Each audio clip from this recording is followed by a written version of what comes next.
Stella, maquilleuse sur Lyon. Bienvenue pour une nouvelle vidéo. Je vais vous parler de mon dernier shopping sur internet. La première commande a été réalisée sur le site internet de Make Up For Ever et la deuxième commande a été réalisée sur le site internet beautybay.com. Alors vous allez me dire, encore des achats? Oui, en fait on n'en a jamais assez quoi, hein, voilà, concrètement. J'ai acheté des pinceaux de chez Zoeva, me réapprovisionner chez eux, j'en avais été très satisfaite. J'en avais été tellement satisfaite qu'en fait ce sont des pinceaux que j'utilise quasiment quotidiennement. Et du coup, comme moi j'en ai une utilisation professionnelle avec une utilisation vraiment très fréquente, voire même une utilisation plusieurs fois par jour, je les nettoie et tout ça. Donc forcément, j'avoue qu'au niveau de la durée de vie, c'est quand même pas la même chose. Peut-être aussi que ce sont des pinceaux, en tout cas pour le pinceau de fond de teint, j'avais dû le changer assez rapidement. Au bout d'un an, il était capote, hein, disons-le clairement. J'étais très triste parce que j'aimais vraiment beaucoup ce pinceau. Je peux pas vraiment vous expliquer pourquoi. Après, on a chacun nos chouchous, nos préférés et une façon de travailler qui fait qu'on va utiliser plutôt tel pinceau ou plutôt un autre. Mais moi je suis très pinceau et je pense que la plupart des maquilleurs en tout cas on sera d'accord sur le fait que le produit cosmétique c'est important, mais le type d'application, la manière d'appliquer son produit est encore peut-être plus important. Et sur les pinceaux Zoeva, voilà, c'est des pinceaux que j'aime beaucoup. À savoir une chose aussi, c'est que chez MAC, les pinceaux que l'on trouve a priori chez eux maintenant ne seront plus que en poils synthétiques. Et pour moi c'est quelque chose d'un petit peu embêtant, notamment pour les pinceaux pour les yeux. Je ne sais pas si les pinceaux Zoeva sont également depuis tout en synthétique, on va le vérifier ensemble. Mais il me semble quand même que les pinceaux pour les yeux restent encore sur du poil naturel. Ou en tout cas ont un type de poil vraiment très particulier que j'apprécie fortement. Après, pour tout ce qui est pour le teint, si c'est des pinceaux en poil synthétique, c'est pas bien embêtant, au contraire, parce qu'au niveau de la résistance, elle est quand même bien supérieure par rapport à un produit en poil naturel. C'est vrai aussi que les pinceaux de chez MAC étaient quand même assez performants. On a des pinceaux, je pense tous encore dans nos trousses make-up artistes qui ont plus de 10 ans, donc ça montre bien une chose, c'est que quand vous investissez, quand vous mettez le prix, en principe normalement vous êtes tranquille et vous avez un produit qui dure très longtemps malgré une utilisation quotidienne, voire pluri-quotidienne, je sais pas comment on peut dire ça, mais très fréquente et du coup ça vous permet quand même de rentabiliser au maximum votre investissement, en tout cas votre achat. Donc les pinceaux Zoeva sont en vente sur le site internet de beautybay.com et qui m'a permis de me réapprovisionner en pinceaux Zoeva très facilement puisqu'ils proposent un paiement par carte bleue. Donc ça c'était parfait et surtout qu'ils livrent en France sans pour autant être à des prix absolument prohibitifs. Vous avez un très large choix de produits utilisés par la plupart des youtubeuses beauté. Pour ce qui est des pinceaux Zoeva, donc j'ai voulu faire quelques tests et il y avait des pinceaux que j'avais pas encore essayé et puis il y avait des pinceaux que j'avais déjà et que j'aime beaucoup. Ça c'est le 221 de chez Zoeva. Alors ce que j'aime beaucoup dans cette marque, c'est qu'en fait ils sont vendus dans des petites pochettes comme ça en plastique. Alors vous allez me dire ouais mais c'est pas bien parce qu'un packaging de plus ça fait un produit de plus dans la nature. Oui c'est vrai, sauf que en fait cette pochette vous n'allez pas non plus la jeter, on va l'utiliser pour d'autres types d'applications. Ce que j'aime beaucoup c'est que quand je vais chez les clientes, eh bien j'ai tendance à répartir ça dans des petites pochettes et ça par exemple ça va me permettre de conserver soigneusement mes pinceaux pour éviter qu'ils se mélangent au reste du maquillage, pour les mettre vraiment à part, pour éviter qu'ils s'abîment. Et puis je vais pouvoir dans ces petites trousses entreposer différents crayons, des crayons pour les yeux, des crayons pour les sourcils et avoir chaque petite pochette, vraiment ça les range parfaitement. Je trouve que c'est vraiment très intéressant. Alors moi vraiment j'adhère à ce type de packaging. En plus c'est des produits qui coûtent pas très cher. Ce pinceau je l'ai payé 10 €. Faut savoir que chez MAC un pinceau comme ça, donc ça serait le 217 en équivalence. Et on est sur un tarif de, je ne veux pas dire de bêtises, mais au moins 20 €, peut-être 20-23 €. Et en plus vous avez du poil synthétique dans le principe. Normalement du poil synthétique ça devrait être un peu moins cher. Et en fait ils n'ont pas baissé pour autant les prix, hein. Mais en tout cas avec Zoeva je suis pleinement satisfaite. Voilà, donc j'en ai racheté quelques-uns parce qu'au fur et à mesure du temps j'ai de plus en plus de clientes à maquiller et qu'il faut que mon trousseau soit toujours nickel d'une cliente à une autre. En tout cas j'ai envie d'utiliser des pinceaux propres et puis gagner du temps, donc ça m'évite d'avoir à les nettoyer tout de suite derrière. Et puis en plus ils vont pas forcément être tout de suite secs, donc plus j'aurai de pinceaux et mieux ça sera. Donc je fais les stocks maintenant. Alors là par contre ce sont des pinceaux plutôt pour le teint. Donc j'ai racheté ce pinceau que je connais très bien, donc c'est le 112 de chez Zoeva. Je l'adore. Alors c'est vrai que j'ai acheté récemment des pinceaux pour le teint, notamment un de chez Sigma. Et pour tout vous avouer, pour faire le point avec vous, en fait je me rends compte que c'est pas un pinceau indispensable. Donc en fait je parle de celui-ci. C'est le 4D HD Kabuki de chez Sigma. Donc en fait il a une pointe un petit peu rigolote comme ça, voilà. C'est un tétraèdre, il a 4 côtés, voilà. Effectivement, on peut arriver à atteindre les petits recoins, tout ça. On peut arriver à travailler facilement. Mais c'est pas un pinceau, ça sera pas mon pinceau fétiche comme celui-ci a pu l'être. Il a une forme rigolote, ça permet à Sigma de proposer toujours des nouveautés. Mais c'est pas un indispensable, voilà, je le dis et je le redis. En revanche, celui-ci, je l'adore. Alors pourquoi je l'adore? Bah déjà, ses poils sont extrêmement doux. Je trouve, en fait, finalement peut-être un peu moins épais qu'un pinceau de chez MAC, là, c'est les... Donc voici ma tool belt. Voilà, alors le pinceau dont je voulais vous parler en comparaison, ça serait plutôt celui-ci de chez MAC, 190, 191, 187 et ça ce serait un... Ah bah non, c'est un 127. Donc celui-ci je l'avais acheté assez récemment, ce pinceau de chez MAC aussi, c'est pour appliquer du fond de teint. Malgré tout, je pense que ça... Personnellement, c'est pour avoir peut-être déposer un petit peu moins de matière et peut-être pour avoir un effet un petit peu plus doux, mais je suis finalement pas très fan parce que les poils sont trop mous. Enfin, ça correspond pas trop au fond de teint que j'ai l'habitude d'appliquer. Je pense qu'il doit être adapté pour certains fonds de teint de chez MAC, mais pas ceux que j'ai l'habitude d'utiliser. Donc le 180, c'est quoi le 190 de chez MAC, c'est celui-là. Et on va regarder en comparaison donc avec le 112 de chez Zoeva. Vous voyez, il est beaucoup plus large. Il couvre une surface un petit peu plus large du visage. J'aime beaucoup sa forme en fait, comme un petit, je sais pas, on peut dire un petit triangle, une petite flèche, voilà. Il est extrêmement doux. Au niveau des poils, je trouve qu'ils sont peut-être un petit peu moins, peut-être un peu plus durs. Donc on arrive bien à déposer le fond de teint, ça permet de bien lisser, il y a un bon étalement on va dire avec ce pinceau. Et je trouve qu'on travaille beaucoup plus rapidement avec ce type de pinceau par rapport à celui-là. Enfin voilà, ça reste mon chouchou quoi. Voilà, et je suis très très contente en tout cas de l'avoir retrouvé grâce à ce site internet. Donc là vous avez le 187, donc ça c'est le poil... le bipoil, le poil de deux types, de deux sortes.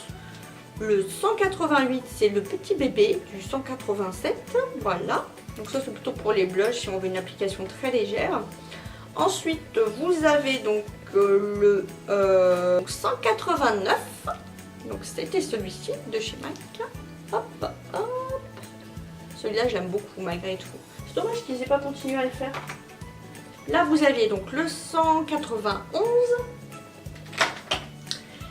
et le 192, j'attends encore de le voir, mais je ne sais plus lequel ça pourrait être. Il a dû exister. Quand j'étais allée chez MAC la dernière fois, Andrea, donc une vendeuse de chez MAC que vous pouvez retrouver à La Part-Dieu, très très sympa, que j'aime beaucoup. Elle m'avait essayé, je crois, un fond de teint, où elle m'avait montré un petit pinceau, où est-ce qu'elle était en train de faire une démo sur une cliente, bref.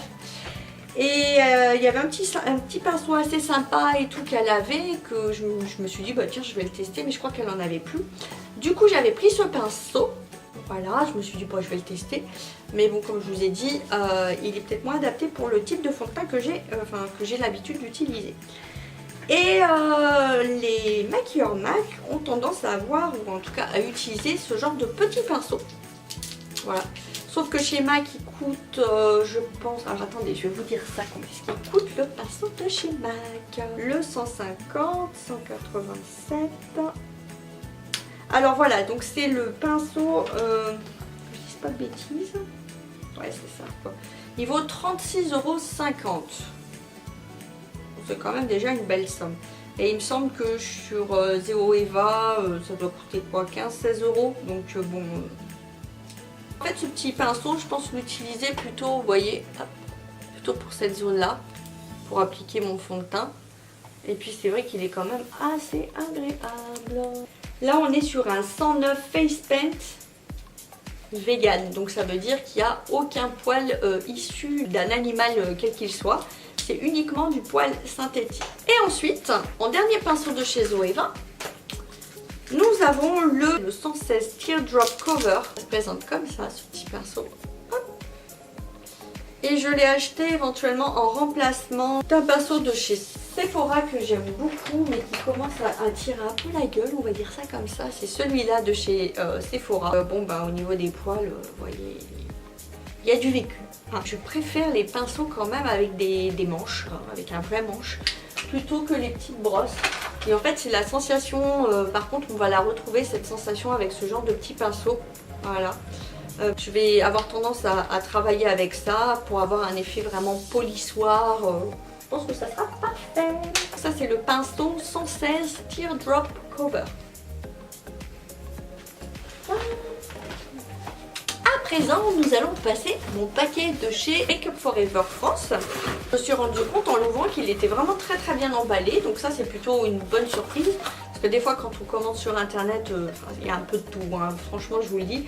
C'est limite, il y a des fois, on a l'impression qu'ils ont joué au foot avec votre paquet. Donc ils ont intérêt à bien le protéger. Et là, vous avez ce truc là pour protéger votre paquet. Le paquet est dans une seconde boîte. Alors c'est sûr que moi, ça fait peut-être un peu beaucoup de boîtes, un peu beaucoup de contenants. Mais n'empêche que cette boîte, je pense que je vais la garder. Parce que, alors peut-être pas forcément le carton, mais la boîte, elle est très jolie. C'est en carton tout simple, mais en tout cas, c'est très pratique. Enfin, en tout cas, ils l'ont joliment emballé.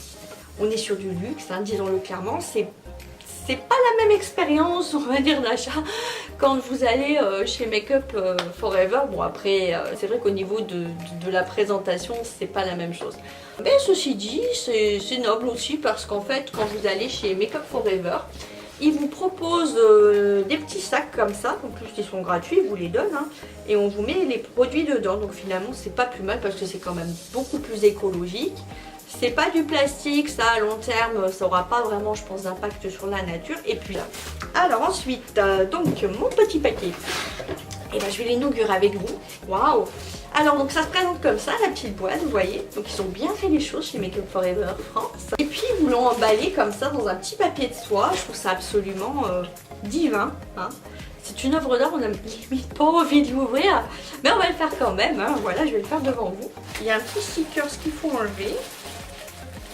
Oh, c'est formidable, ça, c'est magnifique. Alors, à savoir qu'il est emballé comme ça, vous allez me dire, non, on s'en fout complètement de comment ils sont emballés, les produits, l'important c'est les produits. Oui, mais non, en fait, ça fait toute la différence pour moi. En plus, je suis très attachée à ce genre de petites attentions.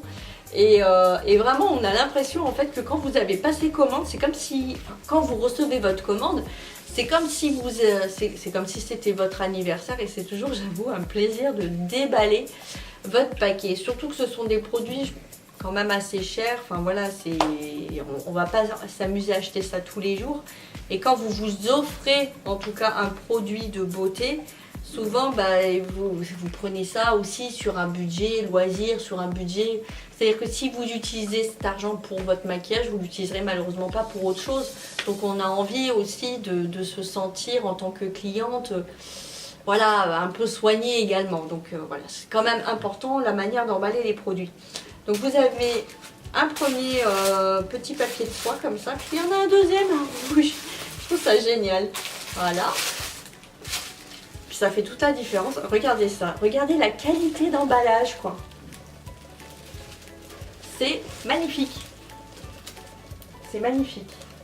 Je me suis réapprovisionnée donc en produit pour les pinceaux. Celui-ci, je l'aime beaucoup parce qu'il permet d'enlever vraiment très rapidement et très facilement toutes les traces de fond de teint, tous les corps gras de vos pinceaux en un temps record.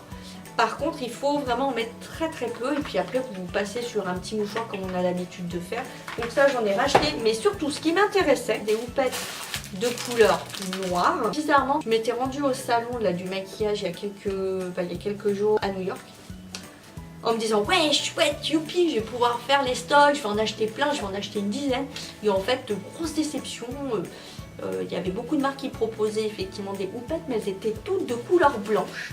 Et ça, des houpettes de couleur blanche, eh bien, je peux en trouver facilement en France. Quand vous utilisez une houppette noire, je trouve ça plus classe en fait comme couleur, je trouve ça plus élégant. Avec nous les maquilleurs professionnels, on a l'habitude d'être en noir, avec des produits noirs, avec un emballage noir, avec tout le packaging noir. Je vous expliquerai plus tard pourquoi du noir plutôt qu'une autre couleur. Mais du coup on aime bien avoir l'assortiment complet de couleur noire.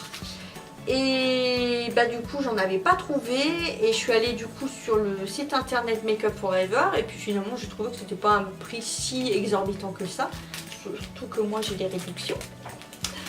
Et du coup j'en ai trouvé de différentes tailles. Alors je vais regarder ça avec vous parce qu'on a l'impression quand même qu'elles sont assez différentes. Chaque fois que j'utilise cette petite houppette, les clientes me disent « Ah, c'est super agréable et tout, votre petit coussin là comme ça. » Ah c'est bien, c'est pas tout le monde qui en utilise. Alors ça c'était le grand modèle. J'ai également acheté un petit modèle, houppette micro-finition. C'est quoi la différence? C'est la taille. Après peut-être que c'est pour appliquer peut-être plus des produits poudre, celle-ci, plutôt que pour stabiliser. Ah oui, je vois la différence effectivement. Ouais celui-ci, je vous le dis sincèrement, c'est quand même moins sympa. Hein. À voir dans le temps comment elle dure. Mais je pense que c'est vraiment plus pour appliquer des produits. Elle est très souple. Vous voyez, elle est très souple. Donc je pense que pour appliquer de la poudre ou matifier certaines zones. Mais de là à se dire que ça va être un produit pour justement éviter de trop être en contact avec le visage, je pense que c'est quand même moins adapté. Et en plus il y a une chose, c'est que comme elle est beaucoup plus fine, elle se manie peut-être aussi différemment et je trouve qu'on a moins de... ça baille. C'est moins top. Celle-ci, elle est quand même largement plus adaptée. Vous voyez, ça couvre vraiment beaucoup plus la main. Et en plus, ça baille quand même largement moins également. Voilà, quand on est... Vous voyez, on est quand même beaucoup plus stable que là. Au niveau du crash test, c'est quand même moins... Il me reste encore tout ça à couvrir, quoi. Concrètement, c'est un peu moins top. Le dernier article que j'ai voulu tester, c'est un pinceau estompeur de chez Makeup Forever parce que je me suis dit de toute manière il n'y a pas le choix vu que la plupart des marques ne vont plus proposer de poils naturels. Il va falloir que je m'habitue et ce serait quand même bien que je me mette moi aussi à utiliser des poils synthétiques pour le maquillage des yeux et que je commence à m'y habituer et à en acheter et à les tester de manière à ce que quand il y en aura plus du tout de poils naturels, que je sois apte à utiliser ce genre de pinceau. Alors concrètement, qu'est-ce que ça va nous donner? Oh si, ça se voit quand même. Non, c'est pas mal. En tout cas, il n'agresse pas la peau. Bon écoutez, il est pas mal du tout. Alors ce pinceau, c'est le 242. C'est marqué Wavy à côté. À tester sur un modèle pour mon prochain maquillage. Autre information, au niveau de mon maquillage pour aujourd'hui, je continue à utiliser et à découvrir mes petites palettes que j'ai achetées au salon IMATS. Alors c'est ces palettes là. Voilà, à présent c'est celle-ci. C'est la Manga Anime Book 2 qui propose toutes ces petites couleurs. On est sur des produits extrêmement pigmentés, c'est un peu comme si j'avais utilisé des pigments de chez MAC. C'est super couvrant, c'est super doux et surtout on arrive à les estomper très facilement. Mais pour autant on a une bonne tenue, donc vraiment c'est une très belle surprise pour ce genre de produit. Je les ai bien entamés, il me reste encore à tester les couleurs un petit peu plus foncées. Mais vraiment je suis très satisfaite de mon achat.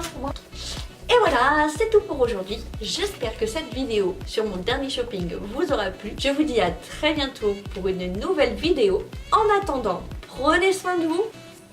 Bye!